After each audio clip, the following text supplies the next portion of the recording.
ఆయనకు తన విశ్వరూపంలో ఆయనకు దర్శనమిచ్చింది. ఆమె భక్తుడు దివ్యానంద సాగరంలో మునగవేశాడు.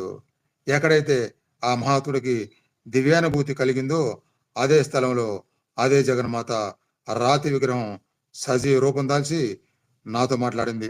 ఇది కూడా ఒకే ఆత్మకథ వినిపించేటప్పుడు మీకు వినిపించాను.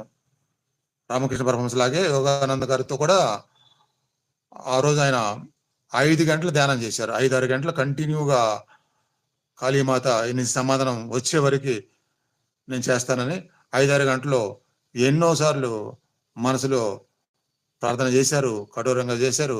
ఒకసారి నిస్పృహలోకి వెళ్ళారు, మళ్ళీ పట్టుదలగా చేశారు. చివరికి సజీవ రూపంలో దర్శనమిచ్చారు.